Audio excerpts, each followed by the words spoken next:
한지숙은 차키를 받아들며 눈을 감았다. 세 번째 손님이었다. 술 냄새가 차 안을 가득 채웠고 그녀는 이미 익숙한 냄새에 무감각했다. 9회가 흐르는 동안 그 냄새는 그녀의 옷과 머리카락에도 자연스럽게 스며들었다. 대리운전 앱 화면에 하늘색으로 빛나던 한지숙 기사님이란 글자만이 어둠 속에서 그녀의 존재를 증명했다. 몇 년 하셨어요? 여자 기사님은 처음인데. 뒷좌석에 앉은 박진수는 갸웃거리며 물었다. 지숙은 백미러로 그의 눈을 찾지 않았다. 항상 그래왔듯이 단지 핸들을 잡고 앞만 바라보았다. 9달째입니다. 덤덤하게 대답하며 시동을 걸었다. 꽤 긴 시간이었다. 그동안 얼마나 많은 취객을 태웠는지, 몇 번이나 부적절한 질문과 시선을 견뎌왔는지 세어본 적도 없었다. 누가 세겠는가? 그저 밤이면 거리로 나와 핸들을 잡고 목적지까지 사람들을 안전하게 데려다주는 일이었다. 여자가 밤에 이런 일 하는 거 남편이 괜찮대요? 딸이라도 있어요? 박진수의 질문이 다시 흘러나왔다. 지숙은 침묵했다. 딸 한서연의 얼굴이 스쳐 지나갔다. 19살 내년이면 사범대학에 진학할 예정이었다. 서연의 미래를 위해 지숙은 밤을 달렸다. 학비와 생계를 위해 잠을 포기했다. 하지만 그런 사연을 모르는 남자들의 호기심 어린 질문은 항상 그녀를 불편하게 했다. 여자 기사가 불편하시면 다른 기사님을 호출하시면 됩니다. 조용히 대답했지만 박진수는 듣지 못한 척했다. 20분간의 침묵 끝에 목적지에 도착했고 그는 잠깐 흐린 눈으로 지숙을 쳐다보더니 차에서 내렸다. 그렇게 또 하루가 지나갔다. 다음 날 아침 지숙의 핸드폰에서 알림음이 울렸다. 대리운전 앱 평점이 내려갔다는 알림이었다. 여자 기사라 불편했음. 대화도 없고 서비스 태도 별로. 어제의 박진수가 남긴 리뷰였다. 평점은 3점으로 강등됐고 그것은 그날 그녀의 호출 횟수가 줄어든다는 의미였다. 돈이 줄어든다는 의미였다. 서연의 등록금을 위해 모으던 돈이 줄어든다는 의미였다. 지숙은 가슴이 무너져 내렸지만 항의하지 않았다. 무엇을 항의할 수 있을까? 불친절했다는 리뷰에 아니요. 저는 친절했습니다라고 말한다고 누가 믿어줄까? 핸드폰을 내려놓고 창밖을 바라보았다. 하늘은 맑았고 세상은 여전히 돌아가고 있었다. 그날 저녁 또 다른 알림이 왔다. 오늘 덕분에 잠들 수 있었어요.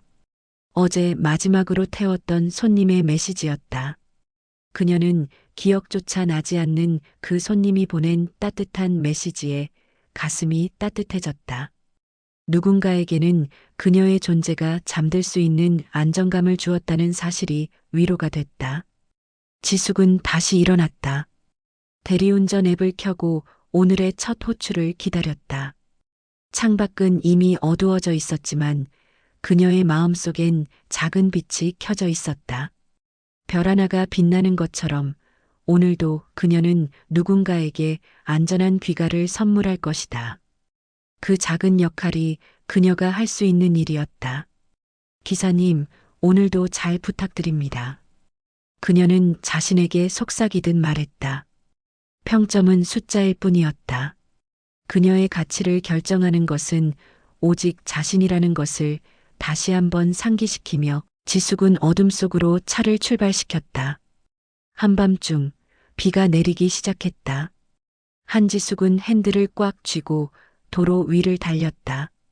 빗방울이 유리창에 부딪혀 만들어내는 소리가 그녀를 졸음에서 깨웠다. 11번째 호출이었다. 하루에 이렇게 많은 호출을 받는 날도 드물었지만 오늘은 비 덕분에 유독 분주했다. 시계를 보니 새벽 2시가 조금 넘었다. 집에 돌아가면 서연은 이미 깊은 잠에 빠져 있을 테고 그녀는 조용히 문을 열고 들어갈 것이다. 언제나처럼 지숙은 호출 장소에 도착했다. 술집 앞 한 남자가 비를 맞으며 서 있었다. 검은 양복 차림에 넥타이는 살짝 풀려 있었고 그의 어깨는 축 처져 있었다. 빗속에 서 있었지만 우산은 없었다. 그저 빗물이 그의 머리카락과 옷을 적시도록 내버려 두고 있었다. 윤상우 고객님 맞으시죠? 지숙이 창문을 내리고 물었다. 남자는 그제야 고개를 들어 그녀를 바라보았다. 무표정한 얼굴이었지만 그의 눈에는 깊은 피로감이 서려 있었다. 그는 고개만 끄덕이고는 조수석 문을 열었다. 지숙은 순간 당황했다. 보통 대리기사를 부르는 손님들은 뒷좌석에 앉았다. 그런데 이 남자는 망설임 없이 조수석에 앉았다. 목적지가 어디신가요? 지숙은 조심스럽게 물었다. 윤상우는 잠시 침묵했다. 그의 얼굴에서 빗물이 떨어져 바지를 적셨지만 그는 개의치 않는 듯했다. 목적지. 아직 정하지 않았습니다. 윤상우의 목소리는 낮고 무거웠다. 평소 같았으면 지숙은 정확한 주소를 다시 요청했을 것이다. 하지만 오늘은 그러지 않았다. 윤상우의 눈빛에서 무언가 다른 것을 감지했기 때문이었다. 그러면 잠시 주변을 돌아볼까요? 지숙은 조심스럽게 제안했다. 윤상우는 고개를 끄덕였다. 그렇게 그들은 말없이 도시의 밤거리를 달리기 시작했다. 비는 계속 내렸고 와이퍼가 규칙적으로 움직이는 소리만이 차 안을 채웠다. 30분쯤 지났을까 윤상우가 입을 열었다. 오늘이 제 생일이에요. 갑작스러운 고백에 지숙은 잠시 말을 잇지 못했다. 축하드립니다. 간단하게 대답했지만 지숙은 윤상우의 표정에서 생일 축하를 받기 위해 한 말이 아니라는 것을 알 수 있었다. 아무도 기억하지 않았어요. 제 딸도. 윤상우의 말은 거기서 멈췄다. 지숙은 백미러로 그의 표정을 살폈다. 그는 창밖을 바라보고 있었지만 실제로는 아무것도 보고 있지 않는 듯했다. 딸을 마지막으로 본 게 언젠지 기억나요? 1년 전 제가 또 약속을 어겼을 때였어요. 그날 딸이 제게 말했죠. 아빠가 사람이었으면 좋겠다고. 윤상우의 말에는 깊은 상처가 묻어 있었다. 지숙은 말없이 들었다. 가끔 이렇게 자신의 이야기를 털어놓는 손님들이 있었다. 아마도 낯선 기사에게라면 어떤 이야기도 할 수 있다고 생각하는 것 같았다. 밤과 비, 그리고 낯선 이와의 만남이 주는 일시적 안정감 속에서 제가 뭐라고 위로해드릴 수 있을지 모르겠네요. 지숙은 솔직하게 말했다. 가끔은 위로의 말보다 그냥 듣는 것이 더 필요할 때가 있다는 것을 그녀는 경험으로 알고 있었다. 위로는 필요 없어요. 그냥 조금만 더 같이 있어주세요. 윤상우는 피곤한 눈으로 지숙을 바라보았다. 그의 눈에는 외로움이 가득했다. 지숙은 가방에서 무언가를 꺼냈다. 작은 초콜릿 하나였다. 서연이 아침에 그녀의 가방에 넣어준 것이었다. 달콤한 게 기분을 좋게 한다고 하더군요. 많이는 아니지만 지숙은 초콜릿을 윤상우에게 건넸다. 윤상우는 잠시 놀란 표정을 지었다가 조심스럽게 그것을 받았다. 작은 초콜릿 하나가 그의 손바닥 위에서 빛났다. 감사합니다. 그가 말했다. 그의 목소리에는 이전과는 다른 따뜻함이 묻어났다. 지숙은 미소로 답했다. 그들 사이에 더 이상 말은 없었지만 조용한 공감이 차 안을 채우고 있었다. 빗소리와 함께 그들은 도시의 불빛 아래를 계속해서 달렸다. 어느새 비가 그쳤고 도로는 다시 건조해지기 시작했다. 윤상우는 창밖을 바라보다가 한 아파트 단지를 가리켰다. 저기로 가주세요. 목적지가 정해진 것이었다. 지숙은 고개를 끄덕이고 방향을 틀었다. 아파트 입구에 도착했을 때 윤상우는 잠시 망설이다가 물었다. 내일도 호출해도 될까요? 지숙은 잠시 생각했다. 분명 이상한 요청이었다. 하지만 그녀는 고개를 끄덕였다. 네, 괜찮습니다. 그렇게 그들의 첫 만남은 끝이 났다. 하지만 지숙은 이것이 끝이 아니라 시작일 것이라는 예감이 들었다. 어쩌면 그녀의 삶에 작은 변화를 가져올 시작이 될지도 모른다는 생각이 들었다. 이틀 후 한지숙의 대리운전 앱이 울렸다. 화면을 확인하자 윤상우의 이름이 떠 있었다. 한밤중 같은 술집 앞이었다. 그녀는 묘한 감정을 느끼며 차를 출발시켰다. 호출 장소에 도착하니 윤상우는 지난번과 달리 우산을 쓰고 서 있었다. 비는 오지 않았지만 그는 우산을 들고 있었다. 지숙이 차를 멈추자 그는 무언가를 기다렸다는 듯 조수석 문을 열었다. 안녕하세요. 윤상우가 먼저 인사했다. 지난번과 달리 그의 표정은 조금 밝아 보였다. 넥타이는 여전히 느슨하게 풀려 있었지만 양복은 단정했다. 오늘은 목적지가 정해져 있나요? 지숙이 물었다. 윤상우는 잠시 생각하는 듯 하다가 고개를 저었다. 아니요. 오늘도 그냥 주변을 돌아봐도 될까요? 그렇게 두 번째 밤 드라이브가 시작됐다. 이번에는 침묵이 이어지지 않았다. 윤상우가 먼저 대화를 이끌었다. 지난번에 초콜릿 주셨죠? 정말 맛있었어요. 오랜만에 초콜릿을 먹었네요. 지숙은 백미러로 그를 살폈다. 윤상우의 눈에는 피로감이 여전했지만 목소리는 한결 밝아져 있었다. 딸이 가끔 제 가방에 몰래 넣어두곤 해요. 힘내라고요. 지숙이 답했다. 윤상우는 창밖을 바라보며 물었다. 따님은 몇 살인가요? 19살이에요. 내년이면 대학생이 되죠. 지숙의 목소리에는 자부심이 깃들어 있었다. 서연에 대한 이야기는 언제나 그녀를 미소 짓게 했다. 19이라 제 딸도 18이에요. 이제는 얼굴도 잘 보기 힘들지만요. 윤상우의 목소리가 다시 가라앉았다. 지숙은 말을 고르다가 조심스럽게 물었다. 연락도 안 되나요? 제가 연락을 못하고 있어요. 얼굴을 보일 면목이 없어서. 윤상우는 깊은 한숨을 내쉬었다.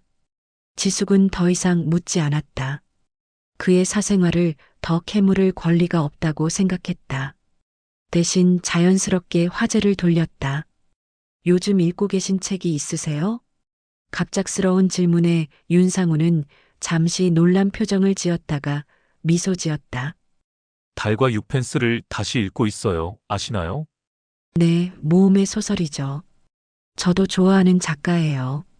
그렇게 그들은 책 이야기로 밤을 채워갔다. 윤상우는 문학에 대한 해박한 지식을 가지고 있었고 지숙 역시 오랜 시간 대리운전을 하며 틈틈이 책을 들었던 터라 대화는 자연스럽게 이어졌다. 시간이 어떻게 흘렀는지도 모르게 2시간이 훌쩍 지나갔다. 그날 이후로 윤상우는 일주일에 2~3번씩 지숙을 호출했다. 항상 같은 술집 앞이었고 항상 목적지 없이 도시를 돌아다녔다. 때로는 침묵 속에서, 때로는 책과 영화, 음악에 대한 대화로 시간을 보냈다. 윤상우는 한 번도 자신의 직업이나 가족에 대해 구체적으로 말하지 않았다. 지숙도 묻지 않았다. 다만 그가 무언가 깊은 상처를 안고 있다는 것만은 분명해 보였다.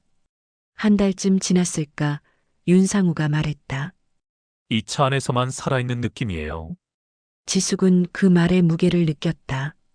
그녀도 비슷한 감정을 느껴왔기 때문이다. 자동차는 그녀에게 단순한 일터가 아니었다.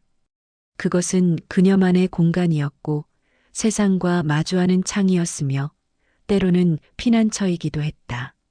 차 안에서는 모든 게 일시적이에요. 그래서 오히려 솔직해질 수 있는 것 같아요. 지숙이 말했다. 윤상우는 고개를 끄덕였다. 맞아요. 당신과 이야기할 때만 숨을 쉬는 것 같아요. 그날 밤 그들은 한강변을 따라 천천히 달렸다. 강물에 비친 도시의 불빛이 마치 별처럼 빛나고 있었다. 지숙은 문득 이 순간이 특별하게 느껴졌다. 낯선 이와 나누는 대화가 이렇게 편안할 수 있다는 것이 신기했다. 일주일 후 지숙은 앱에서 한 여성 손님의 리뷰를 보게 됐다. 여자 기사가 불친절하고 무례했음. 지숙의 평점이 또 하락했다. 사실 그 여성 손님은 취해서 차에서 토했고 지숙이 청소를 요청했을 뿐이었다. 부당하다고 생각했지만 그녀는 항상 그래왔듯 참아 넘기려 했다. 그날 밤 윤상우를 태웠을 때 그는 지숙의 표정이 어둡다는 것을 알아챘다. 무슨 일 있으세요? 그의 물음에 지숙은 잠시 망설이다가 리뷰 이야기를 꺼냈다. 윤상우는 조용히 들었다. 삭제 요청 안 하셨어요? 아니요, 그냥 넘어갔어요. 항상 그래왔으니까요. 윤상우는 잠시 생각하더니 말했다. 그냥 넘기지 마세요. 당신의 목소리를 내세요. 간단한 말이었지만 지숙에게는 충격적으로 다가왔다. 자기 목소리를 내는 것. 그녀는 언제부터인가 그것을 포기하고 살아왔다. 다음 날 지숙은 처음으로 부당한 리뷰에 삭제 요청을 했다. 작은 변화였지만 그녀 안에서 무언가가 깨어나기 시작했다. 가을이 깊어가고 있었다.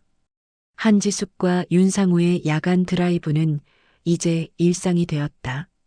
매주 화요일과 목요일 그리고 종종 토요일 밤이면 그들은 도시의 불빛 아래를 달렸다. 때로는 한강변을, 때로는 북한산 근처 고즈넉한 도로를, 그리고 가끔은 그저 번화가의 복잡한 거리를 지나갔다. 2달이 지나는 동안 그들 사이에는 묘한 신뢰가 쌓여갔다. 지숙은 점점 더 많은 이야기를 윤상우에게 들려주었다. 서연이 어렸을 때 이야기, 홀로 딸을 키우며 겪었던 어려움, 대리운전을 시작하게 된 계기까지. 그녀의 이야기에 윤상우는 진심으로 귀 기울였다. 그의 눈빛은 언제나 따뜻했고 그것은 지숙에게 위로가 되었다. 어느 목요일 밤 윤상우는 평소와 달리 정장 차림이었다. 넥타이도 단정하게 메어져 있었고 구두도 반짝거렸다. 오늘은 특별한 날인가 봐요. 지숙이 물었다. 윤상우는 미소를 지었다. 네, 오랜만에 중요한 미팅이 있었어요. 일은 잘 풀렸나요? 아직 모르겠습니다. 하지만 좋은 예감이 들어요. 그날 밤 그들은 서울 외곽의 조용한 도로를 달렸다.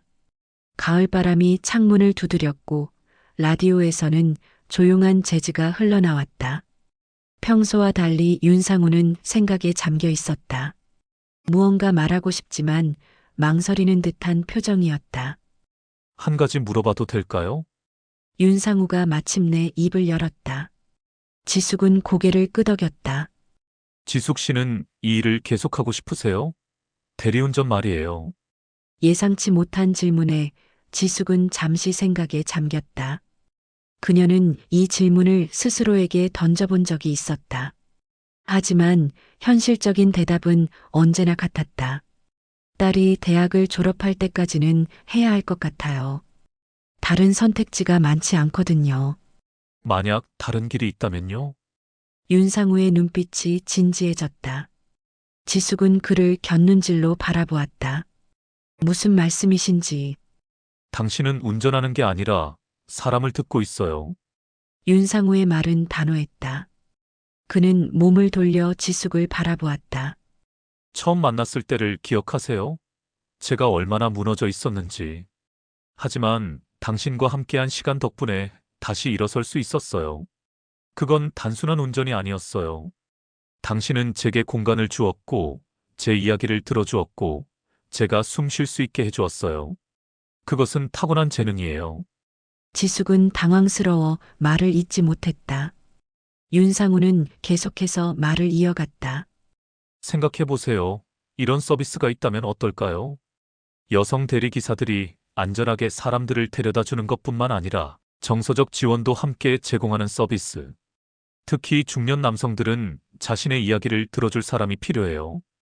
당신 같은 기사님들이 그 역할을 해줄 수 있다면. 윤상우의 말에 지숙은 깊은 생각에 빠졌다. 사실 그녀도 느껴왔던 부분이었다. 밤마다 만나는 손님들 중에는 단순히 목적지까지 가는 것보다 누군가에게 자신의 이야기를 들려주고 싶어 하는 사람들이 많았다. 특히 외로움을 느끼는 중년들에게 차 안은 일종의 고백소가 되곤 했다. 그건 사업이 될 수 있을까요? 지숙이 조심스럽게 물었다. 윤상우는 확신에 찬 목소리로 대답했다. 될 수 있습니다. 실제로 저는 스타트업 투자자예요. 여러 사업을 봐왔지만 이런 아이디어는 독특하면서도 필요성이 분명해요. 특히 요즘같이 많은 사람들이 정서적으로 고립되어 있는 시대에는 더욱 그렇습니다. 지숙의 마음이 빠르게 뛰기 시작했다. 현실과 꿈 사이에서 그녀는 혼란스러웠다. 하지만 저 같은 사람이 사업을, 저는 그런 경험도 없고 자본금도 없고. 윤상우는 그녀의 말을 부드럽게 끊었다. 자본금은 제가 투자할 수 있어요. 경험은 당신은 9회 동안 이 일을 해오지 않았나요? 그것보다 값진 경험이 어디 있겠어요? 당신은 이미 수천 명의 사람들을 만나왔고 그들의 이야기를 들어왔어요. 그것이 바로 이 사업의 핵심입니다. 지숙은 말없이 핸들을 쥐었다. 머릿속은 복잡했다. 그녀에게 사업이란 언제나 먼 세계의 이야기였다.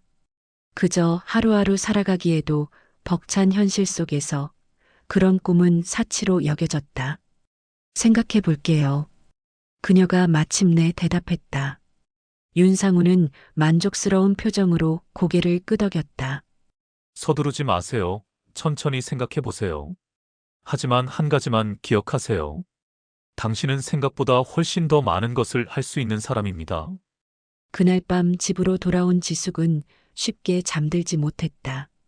윤상우의 말이 계속해서 그녀의 머릿속을 맴돌았다. 당신은 운전하는 게 아니라 사람을 듣고 있어요. 그 말이 그녀의 마음을 흔들었다. 지금까지 그녀는 자신의 일을 단지 생계유지 수단으로만 여겨왔다. 하지만 만약 그것이 더 큰 의미를 가질 수 있다면, 만약 그녀의 경험이 다른 이들에게 가치 있는 것이 될 수 있다면. 창밖을 바라보니 서울의 밤하늘이 보였다. 별은 보이지 않았지만 그녀의 마음속에는 작은 불씨가 타오르고 있었다. 그것은 오랫동안 꺼져 있던 꿈의 불씨였다. 한 달이 흘렀다.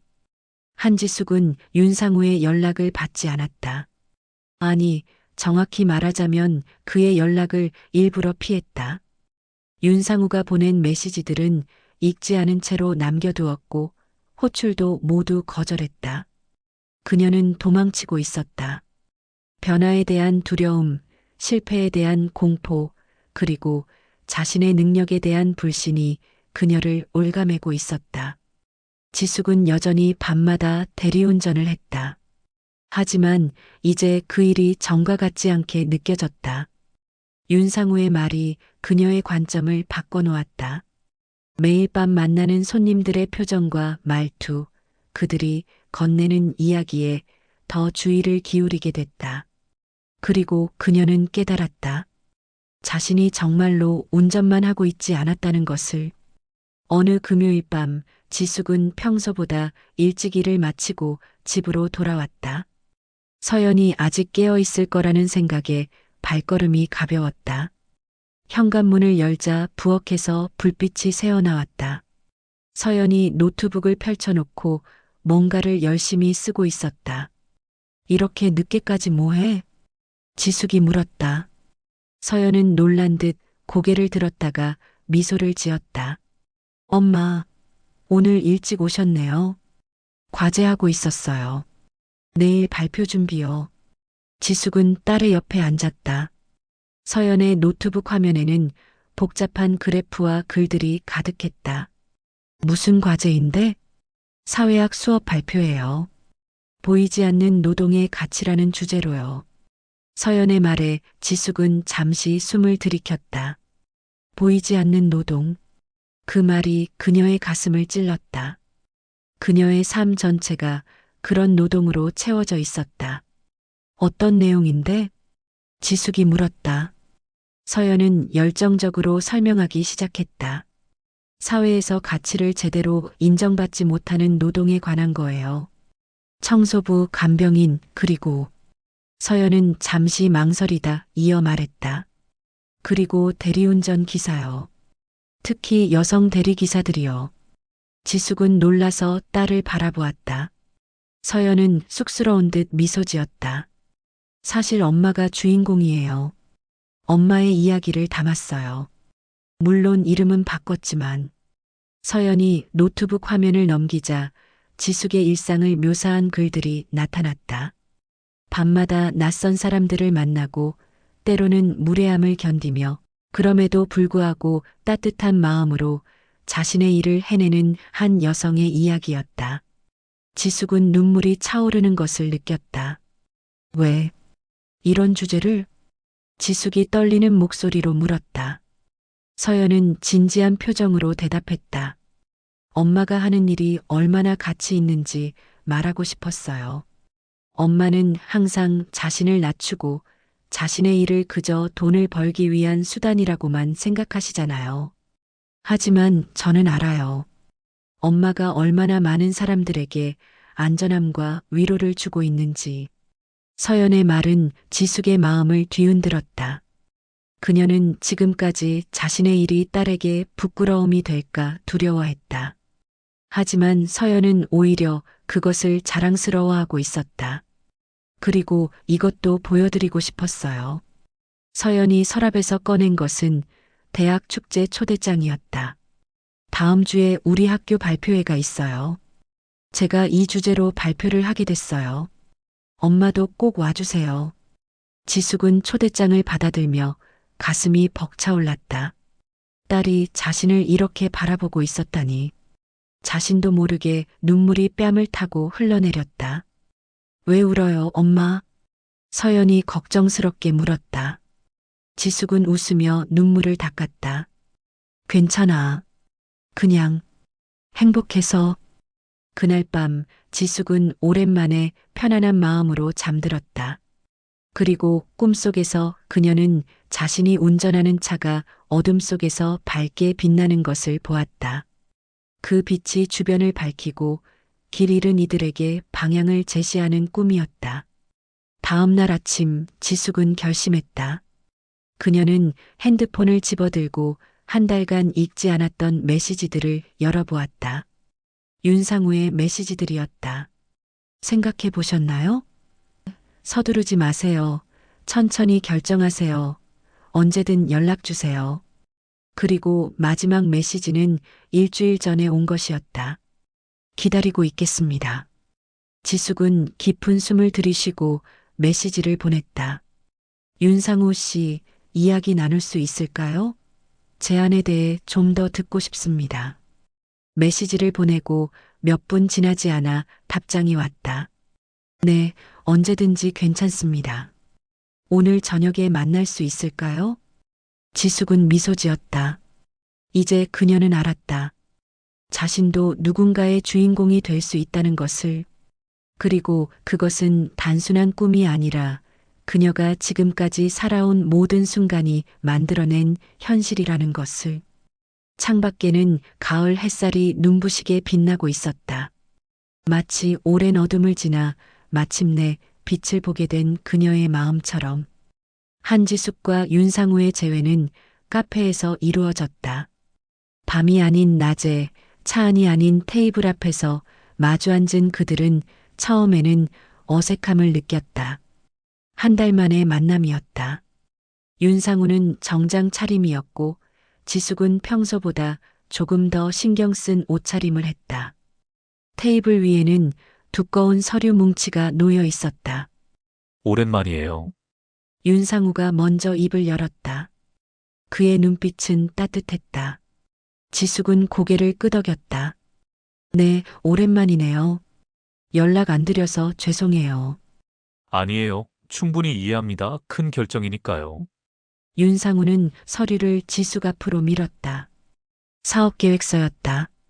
표지에는 따뜻한 핸들이라는 제목이 써 있었다. 사업 이름이 마음에 드실지 모르겠네요. 제가 임시로 지어봤습니다. 지숙은 제목을 보고 미소 지었다. 따뜻한 핸들. 단순한 단어 조합이었지만 그 안에 담긴 의미가 그녀의 마음에 와닿았다. 핸들은 단순한 운전 도구가 아니라 사람과 사람을 연결하는 매개체였다. 그리고 그것이 따뜻하다는 것, 그것은 인간적인 온기를 전한다는 의미였다. 마음에 들어요. 정말로. 지숙이 진심을 담아 말했다. 윤상우의 표정이 밝아졌다. 다행입니다. 이제 본격적으로 이야기를 나눠볼까요? 그렇게 그들의 사업 논의가 시작됐다. 윤상우는 상세한 계획을 설명했다. 여성 전용 대리운전 서비스로 시작해 점차 정서적 지원 서비스를 강화해 나간다는 계획이었다. 안전한 귀가를 원하는 여성 고객들을 위한 안심 패키지, 대화가 필요한 중년 남성들을 위한 동행 패키지 등 다양한 서비스를 구상해 놓았다. 윤상우의 설명을 들으며 지숙은 점점 더 확신을 갖게 됐다. 이것은 단순한 사업이 아니었다. 그것은 그녀가 9회 동안 경험해온 모든 것에 의미를 부여하는 일이었다. 투자만 하실 거예요? 아니면? 지숙이 조심스럽게 물었다. 윤상우는 고개를 저었다. 아니요. 저도 함께하고 싶습니다. 공동 창업자로요. 물론 한지숙 씨가 대표를 맡으시고요. 저는 경영과 투자 부분을 담당하겠습니다. 지숙은 깊은 생각에 잠겼다.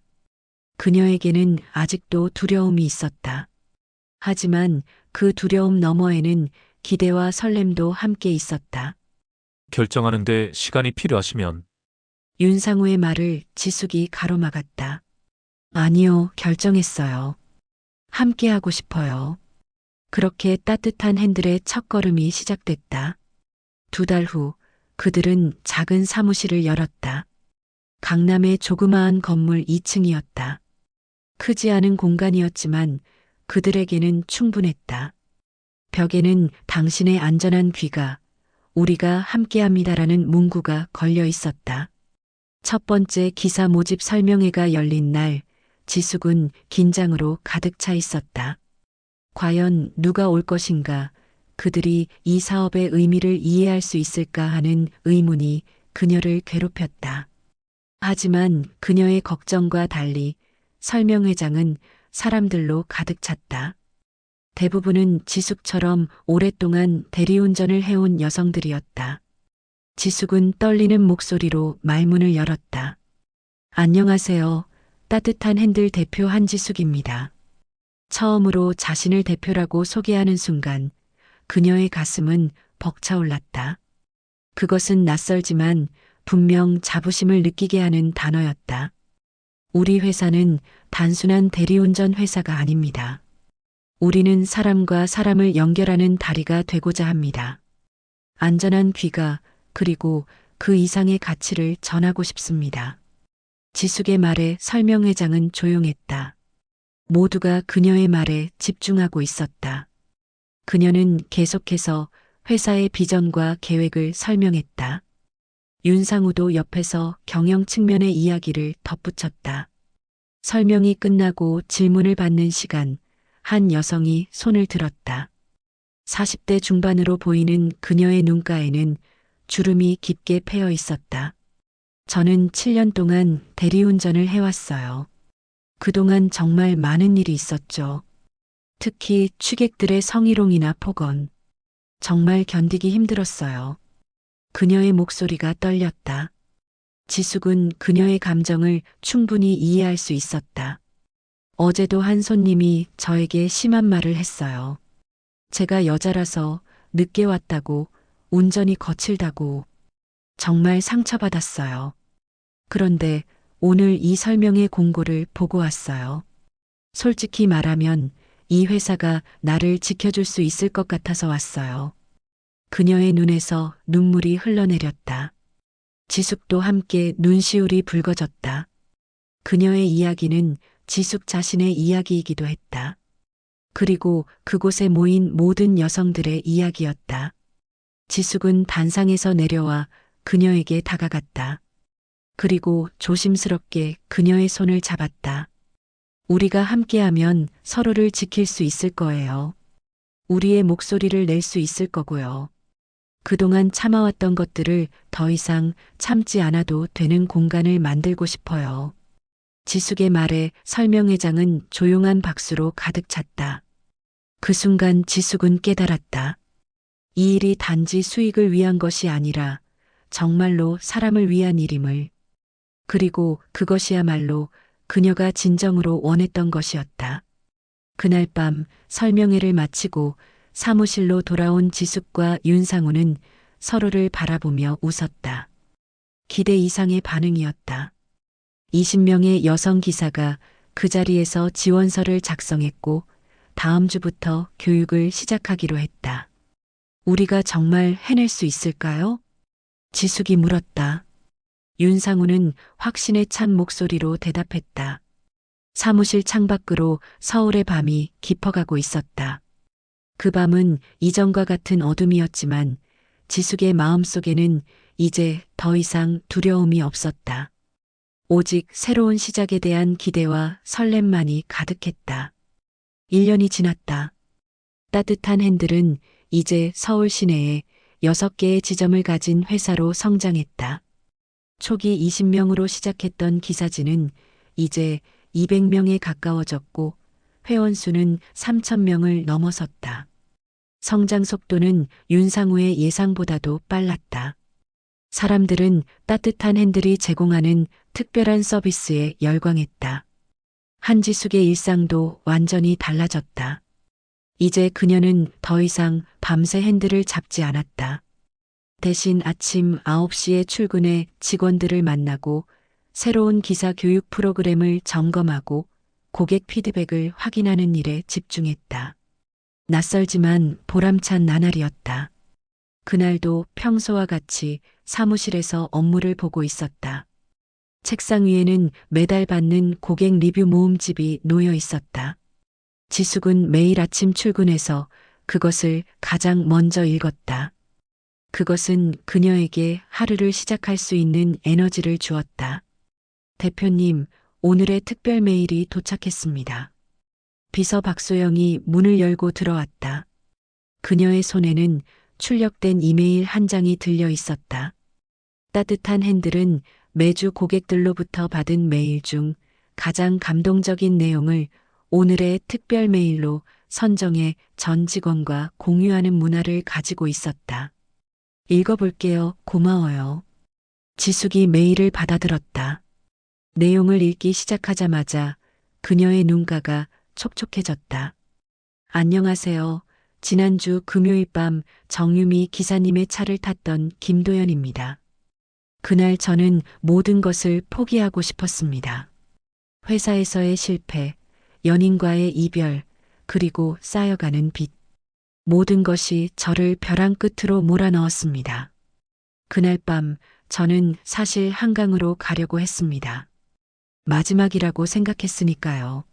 하지만 정 기사님의 차에 탔을 때 그분은 제 표정을 보고 무언가를 느끼셨는지 조심스럽게 이야기를 건네셨습니다. 힘든 하루 보내셨나요? 그 단순한 질문으로 시작된 대화가 저를 살렸습니다.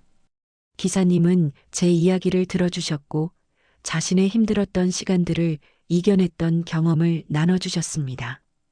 2시간 가까이 차 안에서 이야기를 나눈 후 저는 집에 돌아가기로 결심했습니다. 기사님의 목소리에서 느껴진 진심 어린 위로 덕분에 저는 한 번 더 살아봐야겠다는 생각을 했습니다. 그날 밤 이후 저는 상담사를 찾아갔고 지금은 조금씩 나아지고 있습니다. 따뜻한 핸들 덕분에 오늘도 살아 있습니다. 진심으로 감사합니다. 지숙은 메일을 다 읽고 잠시 말을 잇지 못했다. 그녀의 눈에서는 눈물이 흘러내렸다. 이것이야말로 그녀가 이 회사를 시작한 진정한 이유였다. 사람을 살리는 일, 누군가에게 삶의 의미를 다시 찾게 해주는 일. 대표님, 괜찮으세요? 박소영이 걱정스럽게 물었다. 지숙은 미소를 지으며 눈물을 닦았다. 네, 괜찮아요. 그냥 너무 감동적이어서요. 정 기사님께 꼭 감사의 말을 전해주세요. 그리고 이 메일은 액자로 만들어 사무실에 걸어두고 싶어요. 박소영은 고개를 끄덕였다. 그녀도 메일 내용을 읽고 감동받은 표정이었다. 오늘 새로운 지원자 면접도 있으시죠? 10시부터 시작입니다. 지숙은 시계를 확인했다. 아직 30분이 남아 있었다. 그 전에 윤 이사님께 이 메일 내용을 공유해 주세요. 분명 좋아하실 거예요. 소영이 나간 후 지숙은 창밖을 바라보았다. 봄날의 햇살이 사무실을 밝게 비추고 있었다. 그녀는 문득 1년 전을 떠올렸다. 그때의 자신이 지금의 모습을 볼 수 있다면 얼마나 놀라워할까. 대리운전 기사에서 200명의 직원을 둔 회사 대표로 그 변화는 때로는 현실감이 없게 느껴질 정도였다. 하지만 변하지 않은 것도 있었다. 그것은 그녀의 마음속에 있는 열정이었다. 사람들에게 안전한 귀가와 함께 따뜻한 위로를 전하고 싶다는 그 마음은 오히려 더 강해졌다. 그리고 그 마음이 있었기에 이 모든 성장이 가능했다고 그녀는 믿었다. 윤상우가 사무실로 들어왔다. 그는 여전히 정장 차림이었지만 이제 얼굴에는 편안한 미소가 자리 잡고 있었다. 그도 많이 변했다. 처음 만났을 때의 어두운 표정은 찾아볼 수 없었다. 오늘의 특별 메일 읽어봤어요. 정말 감동적이네요. 윤상우가 말했다. 지숙은 고개를 끄덕였다. 그 메일을 액자로 만들어 걸어두려고요. 우리가 왜 이 일을 하는지 항상 기억하기 위해서. 좋은 생각이에요. 그런데 오늘 또 좋은 소식이 있어요. 윤상우의 표정이 밝아졌다. 그는 손에 들고 있던 서류를 지숙에게 건넸다.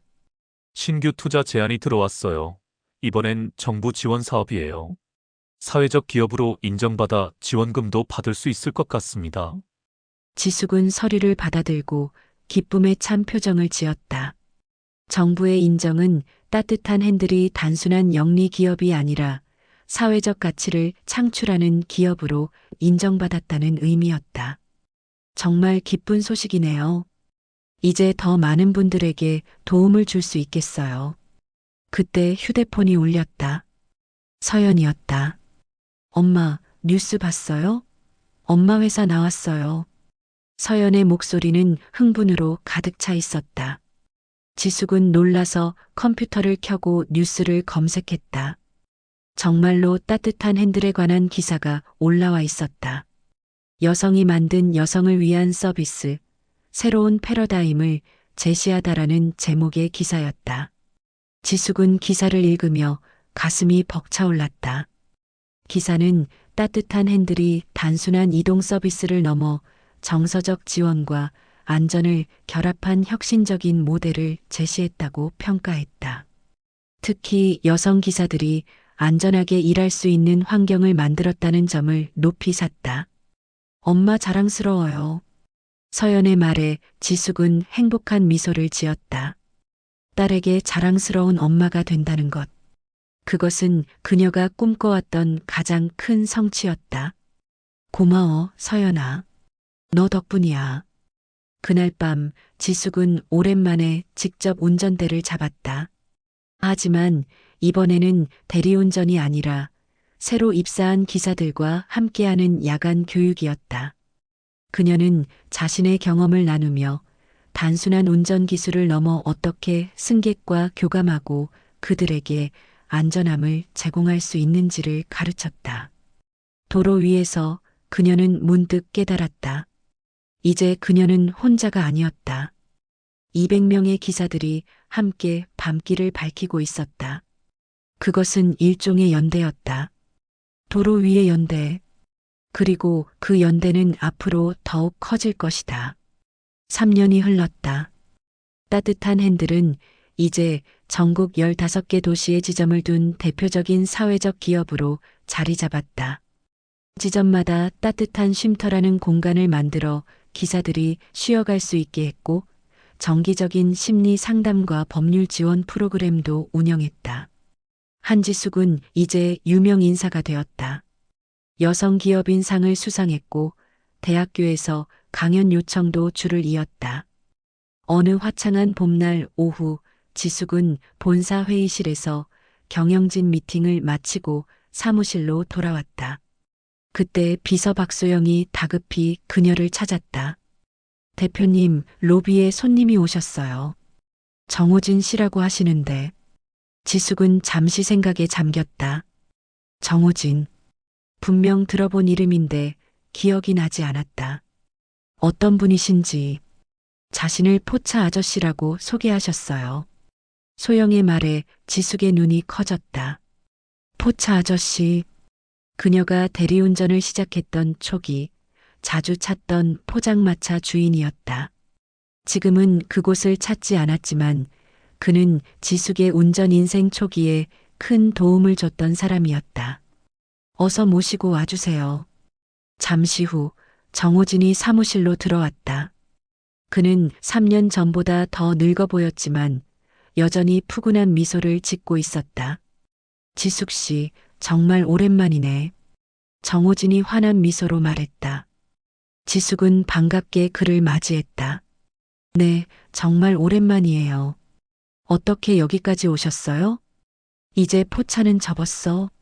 나이도 있고 해서. 그런데 이렇게 큰 회사 대표가 될 줄은 몰랐네. 자랑스럽다, 정말로. 지숙은 미소를 지었다. 정호진은 그녀가 대리운전을 시작했을 때 늘 따뜻한 국물 한 그릇을 건네며 위로해주던 사람이었다. 그런데 오늘은 무슨 일로 오셨어요? 정호진은 잠시 감정이 북받치는 듯했다. 그는 깊은 숨을 들이쉬고 말했다. 사실 내 딸 이야기 때문에 왔어. 딸이요? 응, 내가 예전에 말했었지? 오랫동안 연락이 끊겼다고. 지숙은 기억을 더듬었다. 정호진이 포차에서 종종 얘기했던 딸. 대학생 때 집을 나가 연락이 끊겼다는 그 딸이었다. 기억나요. 그래서요? 얼마 전에 딸이 연락해 왔어. 10년 만에. 정호진의 눈가가 붉어졌다. 그는 주머니에서 손수건을 꺼내 눈가를 닦았다. 그게 딸이 따뜻한 핸들 회사 이름을 보고 연락했다는 거야. 내가 늘 따뜻한 한 그릇이라며 국물을 손님들에게 내줬잖아. 딸이 그 말을 기억하고 있었대. 그래서 혹시 내가 이 회사와 관련 있는지 확인하려고 연락한 거지. 지숙은 놀라움을 금치 못했다.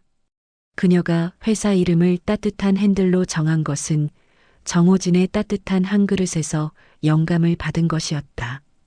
하지만 그것이 정호진과 그의 딸을 다시 만나게 해줄 거라고는 생각지 못했다. 정말 놀라운 인연이네요. 맞아. 그래서 오늘 딸을 만나러 가는 길에 꼭 들러서 고맙다는 인사를 하고 싶었어. 정호진의 얼굴에는 행복한 미소가 가득했다. 지숙은 문득 윤상우가 처음 그녀에게 했던 말을 떠올렸다. 당신은 운전하는 게 아니라 사람을 듣고 있어요. 그때는 그 말의 의미를 완전히 이해하지 못했지만 지금은 알 것 같았다. 그녀의 일은 단순히 사람을 한 장소에서 다른 장소로 이동시키는 것이 아니었다. 그것은 사람과 사람을 연결하는 일이었다. 저도 정말 기쁘네요. 딸과 좋은 시간 보내세요. 정호진이 떠난 후 지숙은 창밖을 바라보았다. 서울의 거리는 여전히 분주했다. 수많은 차들이 도로 위를 달리고 있었다. 그 속에는 따뜻한 핸들의 차들도 있었다. 그들은 단순히 승객을 운송하는 것이 아니라 누군가에게 안정과 위로, 그리고 연결을 전하고 있었다. 퇴근 시간, 지숙은 서연을 만나 함께 집으로 향했다. 서연은 이제 대학교 사범대학을 졸업하고 중학교 교사가 되어 있었다. 그녀는 종종 학생들에게 엄마의 이야기를 들려주었다. 어려움 속에서도 꿈을 잃지 않고 새로운 길을 개척한 여성의 이야기. 엄마, 오늘 따뜻한 핸들이 전국교사 연수 프로그램에 선정됐대요. 교사들이 학생 상담 기술을 배우는 프로그램이요. 서연이 기쁜 목소리로 말했다. 지숙은 놀라움과 자부심을 느꼈다. 그녀의 회사가 이제 교육 분야까지 영향을 미치고 있다는 사실이 새삼 실감났다. 정말 그거 큰 영광인걸. 네, 정말 자랑스러워요, 엄마. 서연의 말에 지숙은 따뜻한 미소를 지었다. 그들은 한강변을 따라 천천히 걸었다. 다리 위에서 바라본 서울의 풍경은 여전히 아름다웠다. 햇살이 강물 위에 반짝이고 멀리서는 저녁을 알리는 종소리가 들려왔다. 엄마, 대학에서 특강 요청이 왔다면서요? 응, 다음 주에 강연할 예정이야. 보이지 않는 노동의 가치라는 주제로. 지숙은 웃으며 말했다. 3년 전 서연의 발표 주제가 이제는 그녀의 강연 주제가 되었다. 인생이란 참 신기한 것이었다. 사실 요즘은 운전석에 앉는 시간보다 강연장에 서는 시간이 더 많아졌어. 투자 미팅, 교육장, 인터뷰. 정신없이 바쁘지만 행복해. 서연은 엄마의 손을 꼭 잡았다. 그들의 손에서는 같은 온기가 느껴졌다. 모녀의 손처럼 따뜻한 온기. 강변의 가로등이 하나둘씩 켜지기 시작했다. 도시의 밤이 찾아오고 있었다. 하지만 더 이상 그 밤은 두렵지 않았다. 오히려 그 밤은 누군가에게 필요한 시간이었고 따뜻한 핸들이 가장 빛나는 시간이었다. 오늘은 조금 천천히 달려볼까? 세상은 여전히 어두울지 몰라도 우리 차 안은 따뜻하니까. 지숙이 말했다. 서연은 고개를 끄덕였다. 그들은 밤이 깊어가는 서울의 거리를 천천히 걸었다. 뒤에는 지나온 길이, 앞에는 아직 가보지 않은 길이 펼쳐져 있었다. 하지만 지숙은 더 이상 두렵지 않았다. 그녀는 이제 알고 있었다. 어떤 길이든 함께 가는 한 따뜻할 것이라는 것을. 한지숙과 윤상우가 시작한 작은 회사는 이제 수많은 사람들의 밤길을 밝히는 등불이 되었다. 그리고 그 등불은 앞으로도 계속해서 빛날 것이다. 누군가의 어두운 밤을 밝히고 누군가의 끊어진 연결을 이어주는 따뜻한 핸들로.